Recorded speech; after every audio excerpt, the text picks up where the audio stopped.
Pinakamataas na heat index na umaabot sa 48 degrees Celsius na itala ng Pag-asa Dagupan Station kahapon. Kaya madaling pagkasira ng mga panindang gulay ang problema ngayon ng mga negosyante. Yan ang balitang tinutukan live ni Sandy Salvacio. Sandy?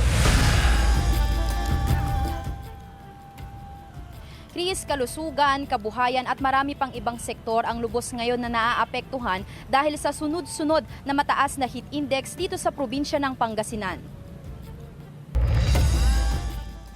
Dahil sa patuloy na nararanasang matinding init ng panahon, isa ngayon sa kinakaharap na problema ng mga vegetable vendors sa Urdaneta City Bagsakan Market ang mabilis na pagkasira o pagkalanta ng kanilang mga panindang gulay. Ayon sa ilang negosyante, kapansin-pansin na mas madaling malanta at mabulok ang mga gulay gaya ng pechay, talong, sitaw at mga talbos dahil sa mataas na temperatura. Ang ilang negosyante, kanya-kanyang diskarte para hindi agad masira ang mga gulay. Lagyan namin ng karton pag sinakay namin sa truck.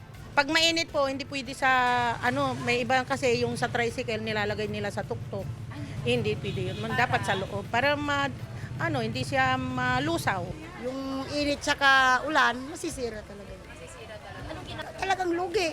Lugi talaga. Kasunod ang naitalang 47 degrees Celsius na heat index noong Huwebes. Nalampasan pa ito kahapon matapos maitala ang 48 degrees Celsius na damang init bandang alas 3 ng hapon. Ito na ang pinakamataas na heat index na naitala ng Pag-asa Dagupan City Station ngayong tag-init.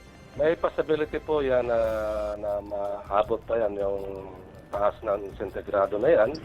Hanggang pagtuloy-tuloy po yung ating tinatawag natin na weather system natin na easterly.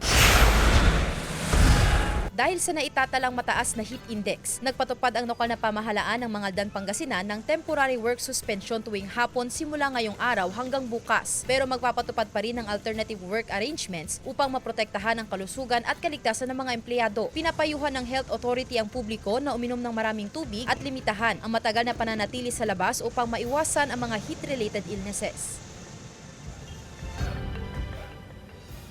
Chris, sa pakikipanayam natin kanina sa Pag-asa Dagupan na itala ang 45 degrees Celsius na pinakamataas na heat index na naranasan bandang alas 12 ng tanghali at alas 3 ng hapon. Ayon pa sa Pag-asa Dagupan ay kahit na madalas maranasan itong matinding sikat ng araw, asahan pa rin daw ang mga localized thunderstorm na mga hapon o gabi. Chris? Maraming salamat, Sandy Salvacio.